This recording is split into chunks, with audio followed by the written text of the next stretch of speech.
Good morning. आज हम study करेंगे मुगल राजपूत संबंध।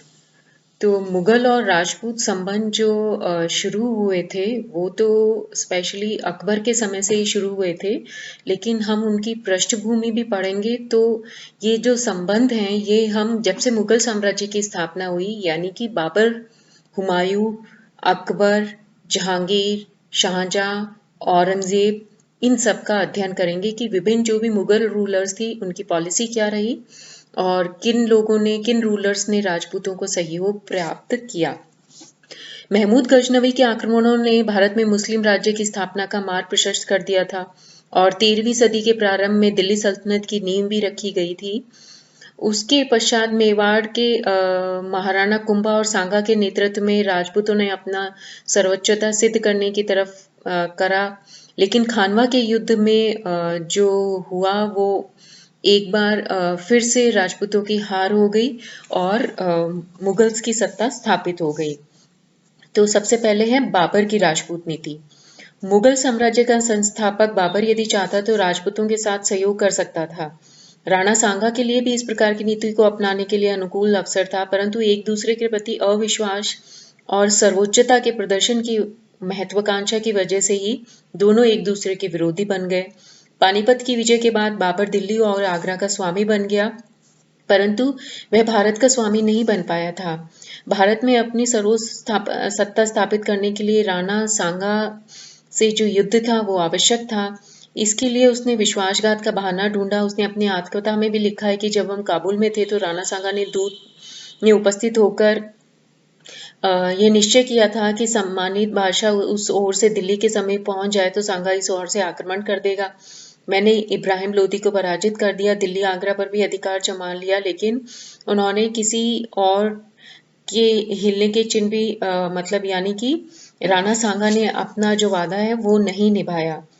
लेकिन बाबर का यह आरोप गलत है। पानीपत के बाद राणा सांगा की कार्रवाइयों के अवसान का लाभ उठाते हुए रणथंभौर से 10 मील की दूरी पर स्थित खंडार दुर्ग और उसके आसपास के लगभग 200 गांवों को अपने अधिकार में कर लिया।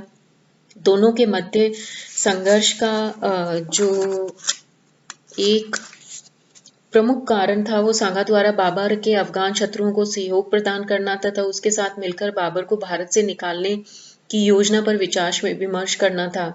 राजपूत अफगान गठबंधन बाबर के लिए निश्चय ही भय का कारण बन गए थे। ऐसी स्थिति में राजपूतों के साथ सहयोग का जो सवाल है वो अर्थहीन है।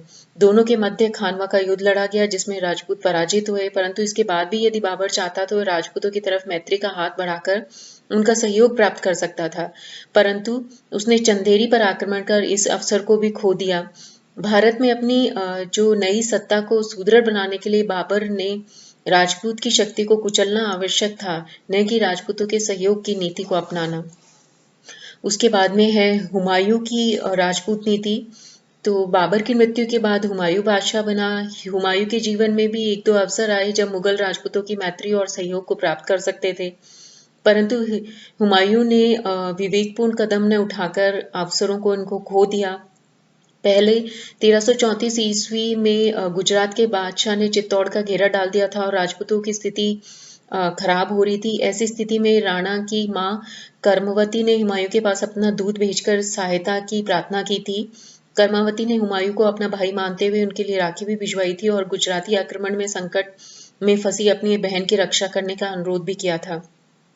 लेकिन हुमायूं ने जो बहादुर शाह के विरुद्ध राजपूतों को सहयोग देना उचित नहीं समझा, इसलिए और बहादुर शाह स्वयं उसके लिए खतरनाक शत्रु सिद्ध होता था, इसलिए हुमायूं ने राजपूतों की मैत्री और सहयोग को प्राप्त करना जरूरी नहीं समझा।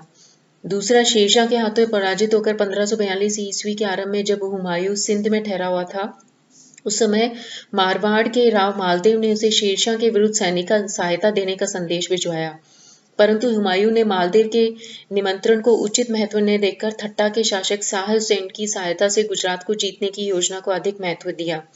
जब उसे शाह हुसैन से सहायता मिलने की आशा नहीं रही तब उसे मालदेव की याद आई और वह मारवाड़ की तरफ बढ़ा, परंतु तब तक काफी देर हो चुकी थी और राजनीतिक स्थिति भी बदल चुकी थी। अब मालदेव उसकी सहायता कर अपने राज्य को खतरे में डालने को तैयार नहीं था और यदि हुमायूं ने मालदेव का निमंत्रण प्राप्त होते ही मारवाड़ की तरफ गया होता तो राजपूतों की सहायता से अपना खोया हुआ साम्राज्य प्राप्त कर सकता था और राजपूतों और मुगलों के मध्य आपसी सहयोग का एक नया अध्याय शुरू हो सकता था। अब आते हैं अकबर की राजपूत नीति। जो अकबर की राजपूत नीति है उसमें अकबर ने जो है वो राजपूतों का सहयोग लिया और राजपूतों ने भी उनका सहयोग किया। तो अकबर के द्वारा राजपूतों का सहयोग प्राप्त करने के कई कारण हैं। पहला कारण तो यह है कि अकबर द्वारा राजपूतों का मुख्य कारण यह है कि अपनी राजनीतिक आकांक्षा संपूर्ण भारत को अपनी सर्वोच्च सत्ता के अंतर्गत लाना था। राजपूतों से संघर्ष करके अब तक कोई भी मुस्लिम शासक स्थायी सफलता नहीं प्राप्त कर पाया था और अगर किसी को भी संपूर्ण भारत पर सत्ता स्थापित करनी है तो केवल राजपूतों के सहयोग के माध्यम से ही की जा सकती थी। दूसरा कारण ये था कि इस समय नेता विहीन राजपूत शासकों में संगठन का अभाव था। उनमें एक दूसरे के प्रति प्रतिस्पर्धा व शत्रुता की भावना बहुत ज्यादा थी। राजपूत शासकों की इस आपसी फूट का लाभ उठाकर उन्हें अपनी सर्वोच्चता के अंतर्गत लाना आसान था। अन्य कारण, राजपूत एक वीर, विश्वास पात्र और स्वामीभक्त जाति थी। एक बार उन जिनके साथ देने का वचन दिया उसे पूरा करने के लिए अपना सर्वस्व भी न्यौछावर कर देते थे। अकबर को अपने साम्राज्य विस्तार के लिए ऐसे ही व्यक्तियों की सेवा की आवश्यकता थी। नेक्स्ट है मुगल शासक जो हैं वो भारतीयों के लिए विदेशी थे।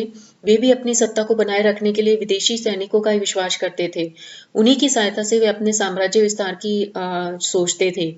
परंतु यह संभव नहीं था कि निरंतर युद्धों के लिए मुगलों को नियमित रूप से विदेशी से ही सैनिक मिलते रहे। इन विदेशी सैनिकों को भारत की आम जनता से कोई लगाव और प्रेम भी नहीं था, इसलिए भारतीयों के साथ उनका व्यवहार भी उद्दंड और अनुदारता पूर्वक था।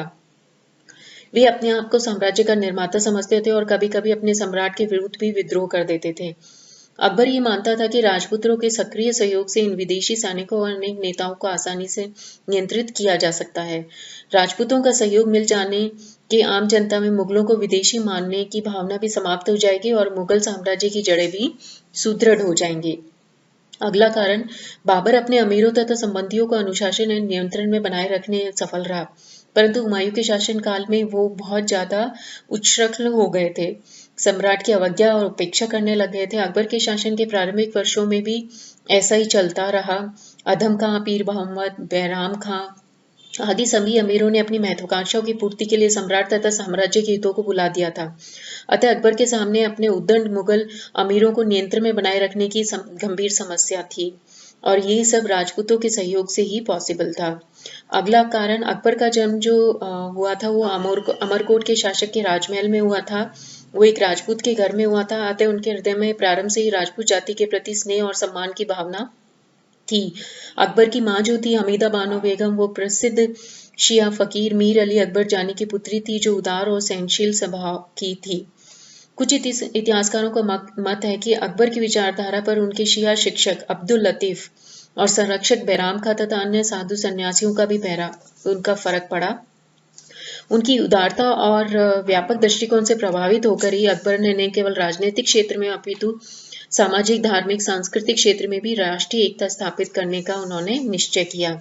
अतः अवसर मिलते ही अकबर ने राजपूतों के प्रति एक नई नीति का सूत्रपात किया और अपने साम्राज्य के विस्तार तथा उस साम्राज्य के राष्ट्रीय एकता स्थापित करने के उद्देश्य से राजपूतों के साथ मैत्रीपूर्वक संबंध स्थापित किए। सैन्य बल के स्थान पर वह प्रेम, सहानुभूति और उदारता के द्वारा उनके हृदय को जीतना चाहता था। अकबर ने उन्हें अपने दरबार में सम्मानपूर्ण स्थान दिया, उन्हें ऊंचे पद पर नियुक्त किया, उन्हें शाही सेना का संचालन करने का अवसर दिया, उन्हें धार्मिक उपासना तथा आचरण की स्वतंत्रता प्रदान की, उन्हें उनके जीवन, धन संपत्ति तथा मान मर्यादा की रक्षा का आश्वासन दिया, उनके साथ वैवाहिक संबंध कायम किए और अकबर ने अपनी सर्वोच्चता के बारे में कभी किसी के साथ साझेदारी नहीं की। वह अपनी सर्वोच्चता के अंतर्गत ही उपयुक्त सुविधाएं देने को तैयार था और जिस किसी ने भी उनकी सर्वोच्चता को मानने से इनकार किया उसका दमन करना भी उसने शुरू किया। तो सबसे पहले अकबर ने राजपूतों से वैवाहिक संबंध स्थापित किए और 1562 ईस्वी में ख्वाजा मोइनुद्दीन चिश्ती की मजार में दर्शन करने जब अजमेर गया था तो उसी समय भारमल जो आमेर का कछुआ शासक था भारमेल वहां आया और अपनी पुत्री का विवाह उसके साथ करने का प्रस्ताव रखा और अकबर ने उस प्रस्ताव को स्वीकार कर लिया।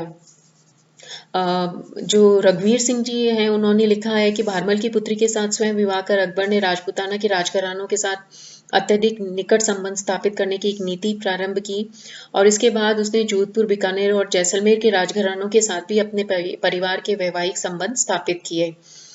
अगला है शाही सेवा में उच्च पद प्रदान करना।